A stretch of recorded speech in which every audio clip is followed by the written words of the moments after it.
Waalaikumsalam warahmatullahi wabarakatuh. Waalaikumsalam warahmatullahi wabarakatuh.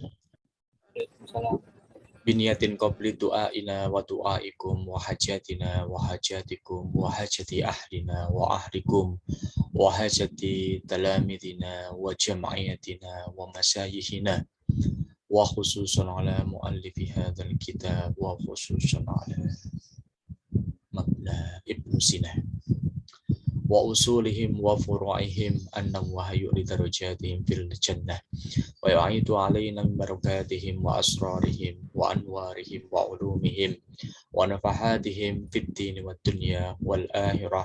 Al-Fatihah. A'udzu billahi minasy syaithanir rajim. Bismillahirrahmanirrahim. Alhamdulillahi rabbil alamin. Arrahmanir rahim. Maliki yaumiddin. Iyyaka na'budu wa iyyaka nasta'in. Ihdinas siratal mustaqim. Siratal ladzina an'amta 'alaihim ghairil maghdubi 'alaihim waladdallin. Amin. Amin ya rabbal alamin. Bismillahirrahmanirrahim. Alhamdulillah, alhamdulillah ala ni'amillah, wassalatu wassalamu ala rasulillah, amma ba'dah. Pertama-tama, marilah kita panjatkan puja dan puji syukur gitu ya atas kehadirat Allah Subhanahu wa taala, karena pastinya tanpa pertolongan dan tanpa fadlnya Allah kita tidak akan bisa bermuajahah secara virtual. Ya. Terlebih kemarin saya dengar kayaknya beberapa waktu sinyal sendut-sendut ya. Pada heboh ya. Kuliahnya susah, untuk melakukan Zoom juga susah dan yang lainnya gitu ya.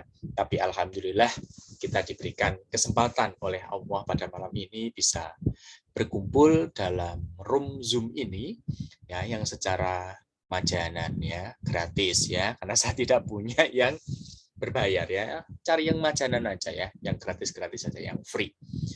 Nah, semoga meskipun ini free gitu ya, tapi apa yang akan kita pelajari bersama itu menjadi ilmu kita, sehingga antum semuanya akan menjadi orang-orang yang betul-betul mukhlisin dan orang-orang yang akan faiz ketika nanti kita telah menghadap Allah Subhanahu wa taala. Artinya kita di sini kita jadikan sebagai bekal gitu ya. Sebagai bekal kita dalam mengharapkan ridho Allah Subhanahu wa taala. Nah, pada kesempatan ini saya akan melanjutkan terkait dengan pembahasan kita.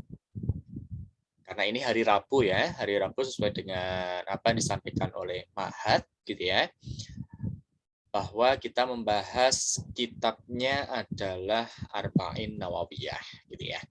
Nah, yang kemarin ya, minggu kemarin kita sudah belajar tentang satu hadis ya, sangat terkenal sekali hadisnya, yang itu adalah innamal a'malu binniyat ya. Walikul limri'in manawa gitu ya.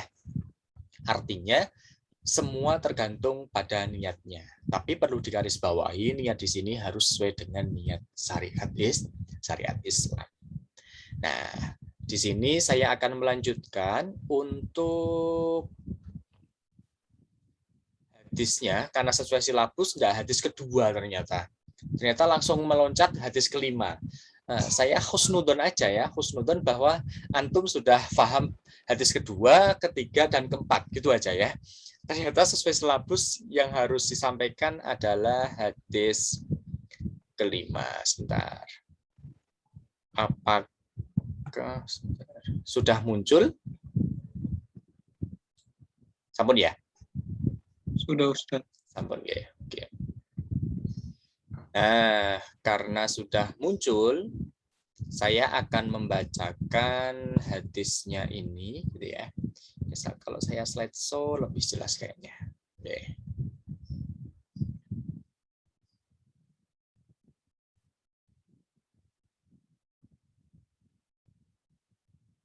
Ini hadisnya. Bentar.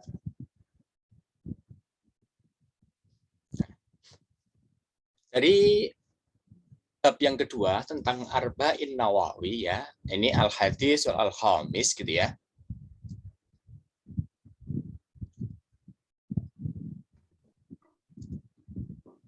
Nah, al-hadis al-khamis ya tentang al-ingkaru al-bid'ah ya. Tapi ada kata-kata al-madmumah. Mungkin teman-teman sering ya mendengar wah titik-titik bid'ah ya. Mungkin sering mendengar kata-kata kullu bid'atin dhalalah wa kullu dhalalah finnar ya. Setiap yang bid'ah itu masuk kullu bid'atin dhalalah. Setiap yang bid'ah itu adalah tersesat gitu ya. Wa kullu dhalalah finnar. Dan setiap yang masuk di kategori tersesat itu katanya masuk neraka gitu ya. Dan kalau masuk neraka ya pastinya gosong ya, terbakar ya.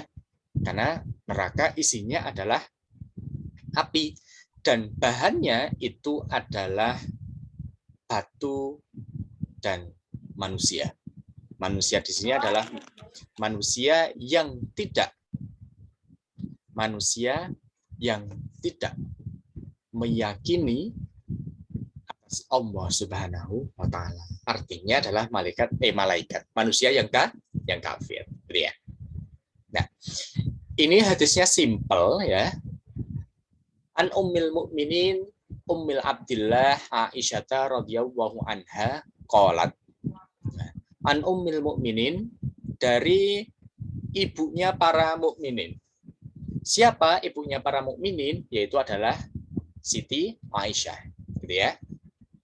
Tapi kok di sini ada lanjutnya Ummi Abdillah, ibunya Abdullah, gitu ya. Ibunya Abdillah. Padahal kita tahu, ya Aisyah, ya istri Rasulullah SAW itu tidak memiliki putra atau putri. Nah, Ummi Abdillah ini adalah anaknya dari Asma binti Abi Bakar. Nah, ini tapi dia diambil ya, diopeni ya, diurus atau istilahnya dipelajari ya, atau diangkat menjadi anak asuhnya oleh Aisyah. Makanya terkenal dengan Ummi Abdillah. Aisyah itu selain sebagai Ummul Mukminin juga terkenal sebagai Ummi Abdillah. Tapi Ummi Abdillah ini sebenarnya bukan anaknya dari Aisyah, tapi anaknya dari Asma binti Abi Bakar. Radhiyallahu anha qalat, ya. Qala Rasulullah sallallahu alaihi wasallam. Ya, Rasulullah bersabda, "Man ahdasa fi amrina hadza." Man barang siapa ahdasa, yang membuat sesuatu hal baru, ya.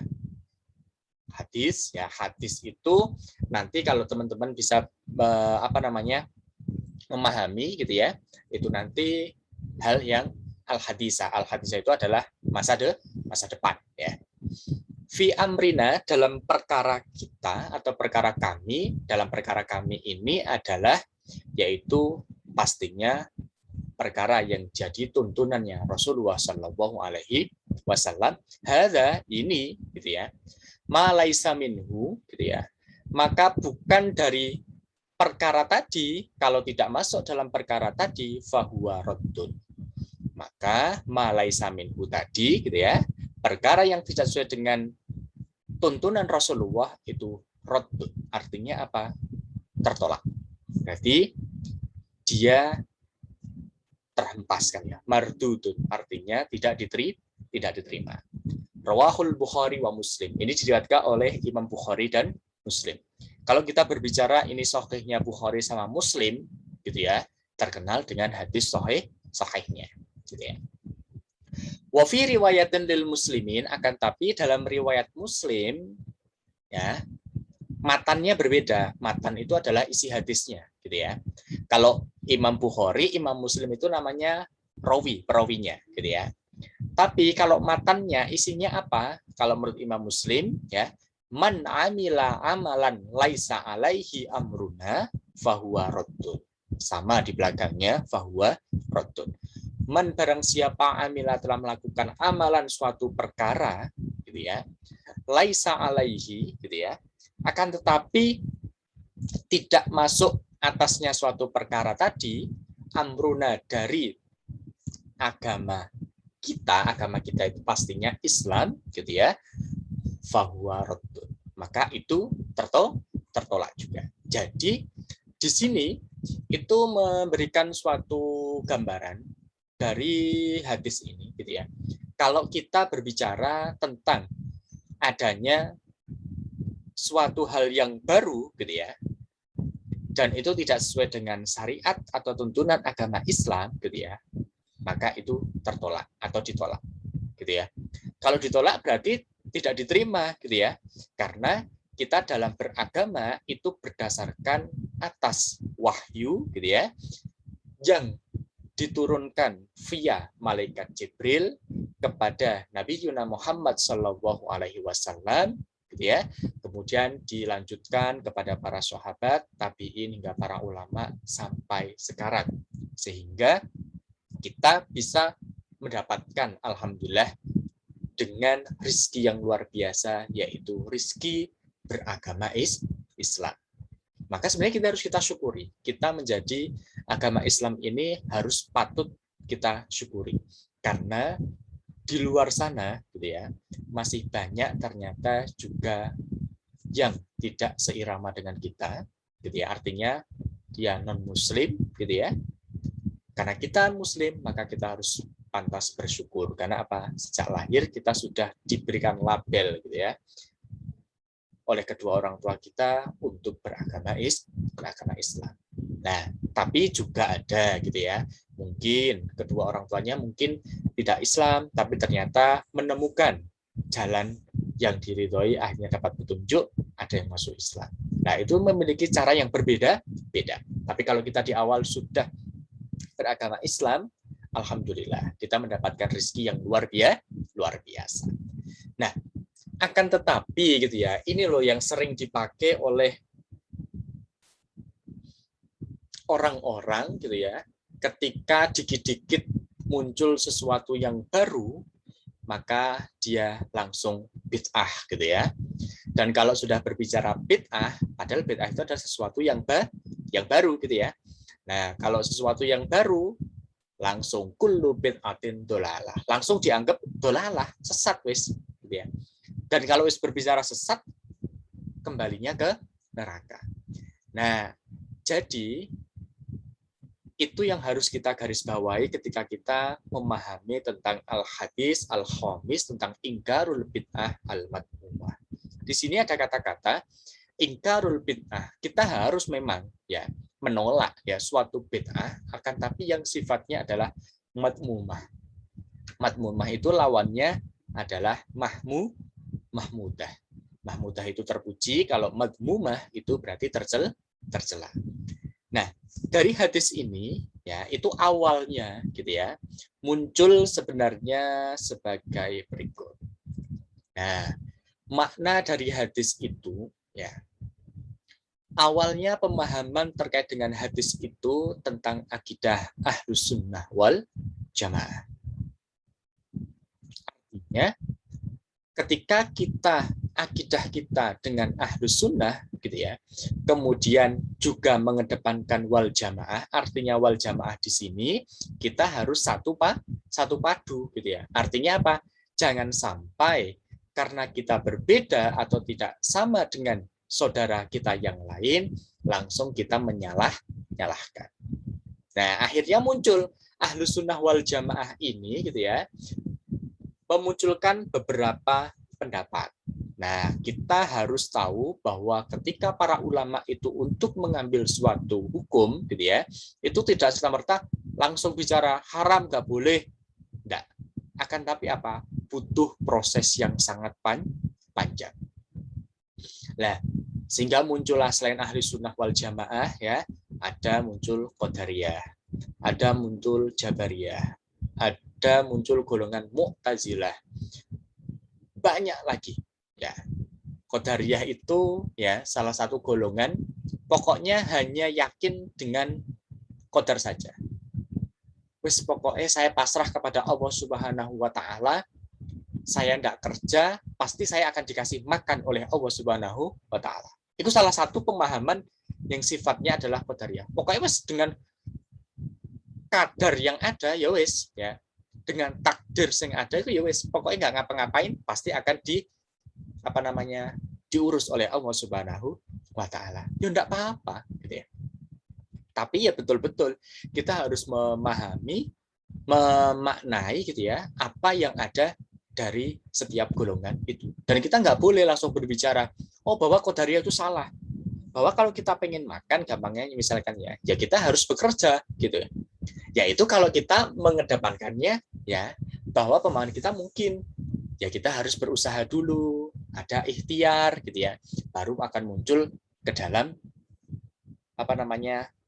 dibantu dengan doa sehingga kita akan mendapatkan apa yang akan kita inginkan.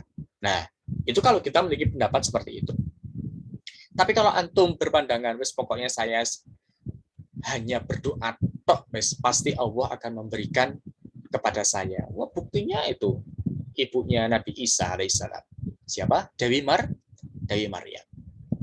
Dewi Maryam itu selalu mendapatkan makanan langsung dari surga. Ya kalau kita mendapatkan derajatnya seperti Dewi Maryam. Ya kalau enggak, ya iso-iso bisa-bisa ya kita nggak jadi nggak bisa kita nggak berpikir wah Allah kok nggak ngasih saya, malah bisa kayak gitu. Karena apa? Mungkin derajat kita yang belum sampai ke sana. Karena beda derajat satu dengan derajat yang lain. Sehingga gitu ya, para ulama ahli sunnah wal jamaah gitu ya, dalam memberikan suatu makna terkait dengan hadis tadi ya, itu tidak serta-merta langsung akan berbicara bahwa sesuatu yang baru itu bid'ah dan haram. Kalau bid'ah dan haram, adakah zaman Rasulullah itu ada Zoom kayak gini? Gak ada. Kalau misalkan ini, Zoom ini kan sesuatu yang baru. Kalau ini kan, kalau berbicara yang ahdasa itu kita maknai sebagai sesuatu yang baru, itu terus muncul kayak gini, ya berarti kita melakukan hal sesuatu yang tertolak ya. Nggak sesuai dengan syariat. Pakai Zoom kayak gini, orang pakai kuota gitu ya, WhatsAppan. Padahal setiap orang itu, saya yakin ini Mas Santri itu pasti punya kuota. Nggak mungkin kalau nggak punya. Kalau nggak punya pasti nggak gabung di sini. Terus punya Instagram gitu ya. Terus punya YouTube, kemudian punya Facebook. Wah itu semua masa zaman Rasulullah dan sahabat pernah Instagraman? Nggak mungkin ya. Wah Facebook aja muncul juga baru gitu. Nah sehingga para ulama ahli sunnah wal jamaah itu memberikan sesuatu pandangan gitu ya, bahwa ketika kita berbicara yang baru itu kita harus melihat gitu ya, dibagi menjadi ada yang sifatnya makruhah berarti makruh, ada yang mubahah itu mubah, ada yang sunnah, malah ada yang wajibah. Mungkin kalau yang wajibah seperti ini, teman-teman kuliah di UIN Maulana Malik Ibrahim Malang, tapi kondisinya sekarang pandemi gitu ya.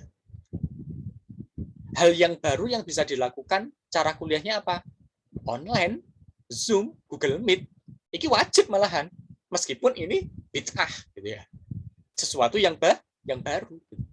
Tapi bid'ahnya di sini, bid'ahnya adalah mahmudah. Artinya apa? Ada transfer, ada interaksi antara pengajar dengan antum semuanya sebagai muta'alim.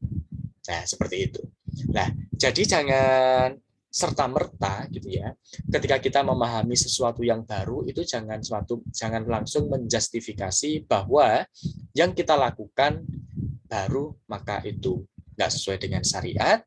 Tapi kalau sesuatu tuntunan berdasarkan Rasulullah itu pasti sesuai dengan syariat. Nah, intinya dari hadis itu sebenarnya gitu ya, yang bisa kita ambil, para ulama ahli sunnah wal jamaah itu memberikan suatu pemahaman, jangan mudah ya kita menjustifikasi orang lain karena dia berbeda dengan kita, karena dia tidak sesuai dengan kita, atau karena dia tidak pemahamannya tidak sama yang dilakukan dengan kita.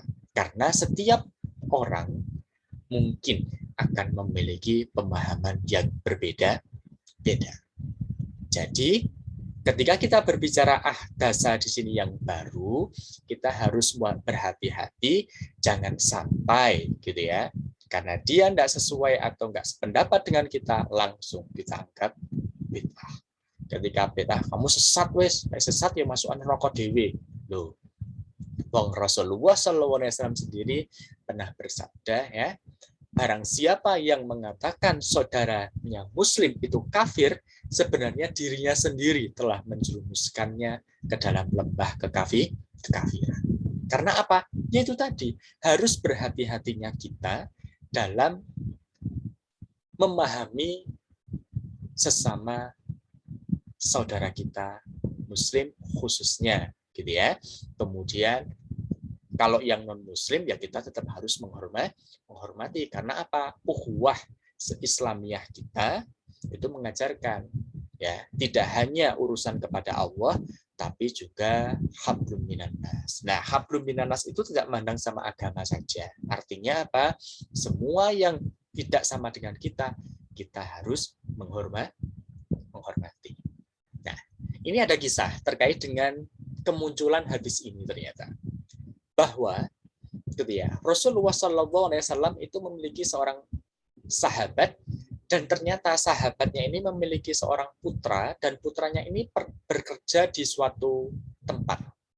Dan ternyata Masya Allah ya, pas ketika kerja di tempat itu ternyata majikannya itu cantik luar biasa. Saking cantiknya, lah ternyata putranya sahabat Nabi ini ternyata yang ganteng ya. Kayak seganteng Mabda Ibnu Sina ini ya, teman-teman Mabda Ibnu Sina ini. Lah kok ternyata itu malah berzina keduanya itu. Majikan berzina dengan pembantunya, rewangnya ya. Karena mungkin sama-sama suka gitu ya. Ya kayak kisahnya Nabi siapa itu ya. Ya majikan sama mantu itu Nabi Yusuf ya. Jangan dikira Nabi Yusuf itu nggak suka sama Zulaiha. Suka, cinta wong Zulaiha itu Masya Allah cantik, sembok luar biasa kok. Ya. Dalam Al-Quran disampaikan Muhammad bihi Muhammad biha. Ya, artinya apa? Muhammad bihi Muhammad biha itu artinya antara Yusuf dan Zulaiha itu sakjane ya saling greng gitu, saling seneng gitu. Akan tetapi karena Rasul ya itu langsung dilindungi oleh Allah Subhanahu wa Ta'ala melalui para malaikat. Nah, ini saya lanjutkan dulu sebelum saya nanti mungkin akan bercerita Nabi Yusuf ya. Nah, kemudian ternyata sahabat Nabi ini tahu kalau putranya itu berzina. Gitu. Kalau zina, maka ya harus dirajam, gitu ya. Karena balasannya orang zina ya dirajam, kan gitu. Nah, kalau dirajam itu artinya apa? Orang itu harus dikubur ya, dikubur, tinggal kepalanya saja, kemudian dipukulin pakai batu, nggak hanya sekali ya mukulnya, tapi sampai apa? Sampai mati. Itu namanya rajam. Nah, kemudian sahabat ini berusaha untuk melindungi putranya, biar tidak sampai dirajam. Kemudian beliau sowan kepada Kanjeng Nabi Muhammad SAW. Harapannya apa? Untuk menebus dosa anaknya dengan memberikan hadiah Rasulullah sebanyak 100 ekor unta. Dijawab sama Rasulullah, loh kamu melakukan ini itu tujuanmu apa? Gitu ya. Tujuanmu untuk mengubah hukum biar anakmu tidak dijatuhi rajam. Gitu. Dijawab iya. Nah, ini jelas-jelas ya hal yang baru. Hal baru apa? Meminta gitu ya. Meminta para sahabat tadi meminta Rasulullah agar anaknya tadi tidak dirajam. Padahal hukumnya orang yang berzina itu dirajam. Rasulullah langsung menolak. Karena Rasulullah menolak, maka Rasulullah bersabda hadis yang tadi. Ya, man ahdasa ila akhiri. Ya, artinya apa? Barang siapa yang membuat suatu hal yang baru gitu ya, tapi tidak sesuai dengan amrina, apa yang menjadi tuntutan kami gitu ya. Nah, tidak sesuai dengan kami, maka dia ditolak. Rasulullah jelas langsung menolak Menolak siapa? Sahabat tadi yang ingin ada unsur nyogok menyogok. Nah, harus berbicara sogok menyogok, engkau takutnya muncul maneh ya. Wah, enak istilah korupsi dan yang lainnya. Nah, naudzubillah. Nah, jadi ketika muncul hadis ini ternyata tidak serta-merta langsung akan muncul begitu mudahnya hadis itu muncul. Nah, akan tapi ada beberapa cerita di dalamnya sehingga Allah memberikan suatu wahyu melalui malaikat Jibril gitu ya, sehingga langsung diberikan kepada Nabi Muhammad Sallallahu Alaihi Wasallam. Jangan dikira hadis itu bukan wahyu ya. Hadis itu wahyu dari Allah Subhanahu Wa Taala diberikan kepada Nabi Muhammad melalui malaikat Jibril gitu ya. Akan tetapi gitu ya, secara intisarinya itu berdasar dari Allah, tapi secara struktur katanya itu berasal dari Rasulullah SAW sendiri. Berbeda dengan hadis qudsi. Kalau hadis qudsi itu redaksinya, intinya itu dari Allah Subhanahu wa Ta'ala. Maka kalau ada kata-kata qala Rasulullah sallallahu alaihi wasallam, qala wa ta'ala fi hadis gitu kayak ya. Ada kata-kata qala wa ta'ala fil hadis ila akhirih, itu biasanya menandakan ini merupakan hadis qudsi. Berbeda dengan Al-Qur'an. Kalau Al-Qur'an itu murni dari Allah Subhanahu wa Ta'ala. Nah, itulah terkait dengan ketika kita berbicara. Nah, dari hadis ingkarul bid'ah al-madmu'ah. Jadi di sini saya ngajak kepada teman-teman semua jangan terprovokasi ya. Artinya jangan terprovokasi, jangan mudah untuk memberikan suatu justifikasi bahwa semua yang nggak sama dengan saya itu salah, dan kalau salah maka orang itu tersesat. Jangan seperti itu. Jangan langsung menjustifikasi orang itu tidak sama dan dia di luar dari golongan kita. Jangan seperti itu. Artinya apa?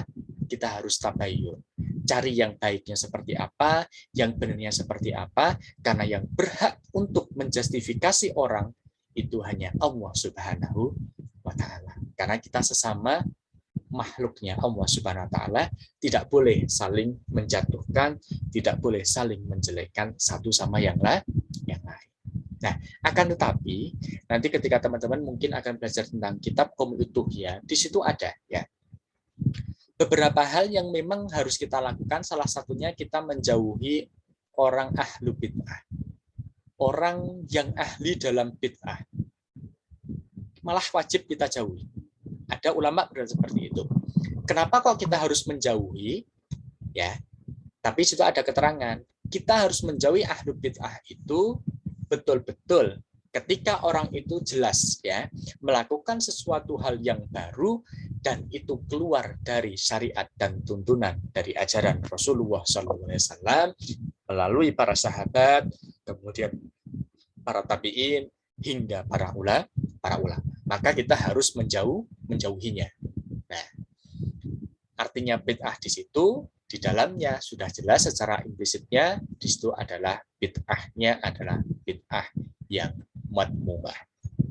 Kali kalau bid'ahnya adalah bid'ah yang mahmudah, kita ada yang berpendapat bid'ahnya adalah yang hasanah, yang baik gitu ya, maka boleh kita untuk melakukan. Contohnya seperti ini, Zoom pada malam ini. Ya, ini hal yang baru banget. Tapi mahmudah, artinya mahmudah ada koneksi antara taklim sehingga berjalan dengan baik. Ya mungkin jeleknya kuota kita habis kan gitu ya. Nah, tapi jangan berpikir kuotanya gara-gara habis terus mari nggak taklim. Jangan. Yang kita ambil apa? Dari malam ini niatnya adalah satu.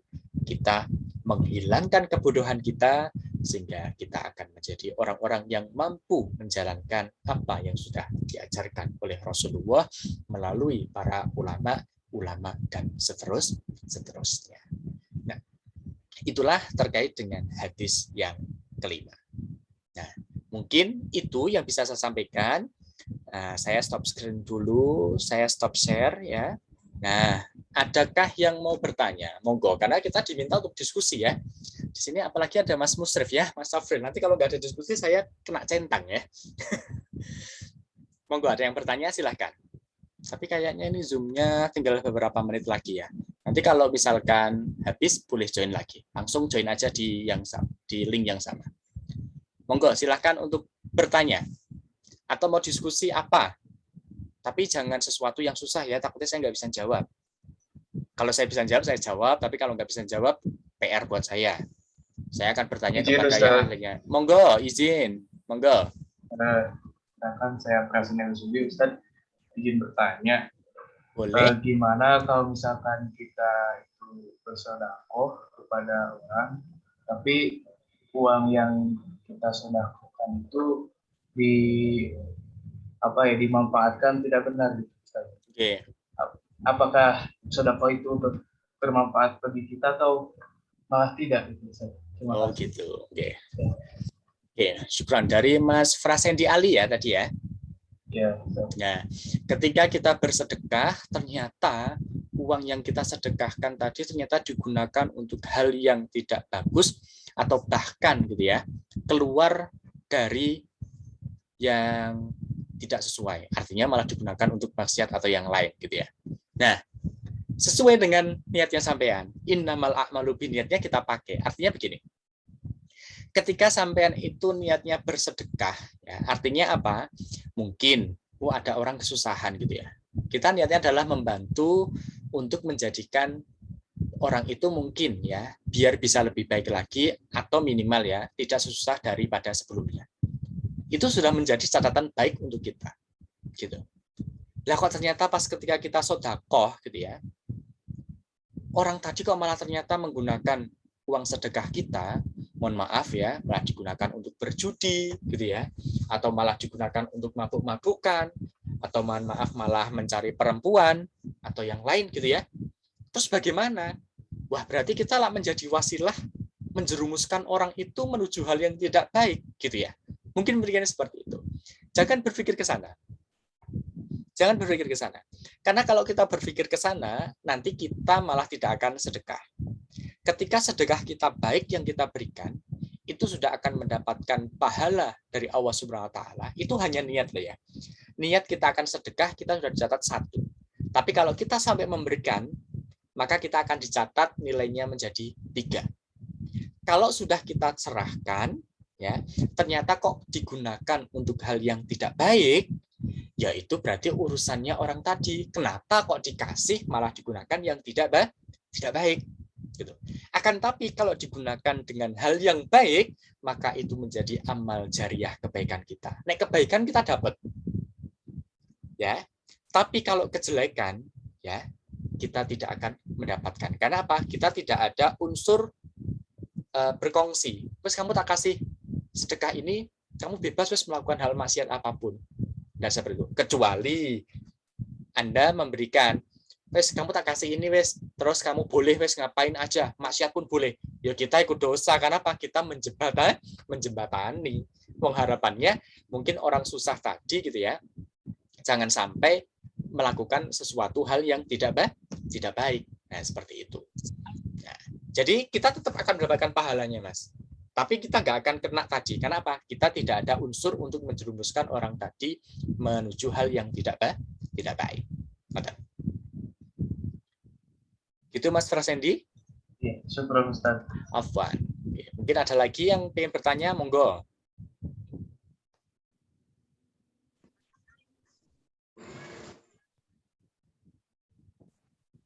Assalamualaikum Ustadz, saya izin bertanya Fadal. mengenai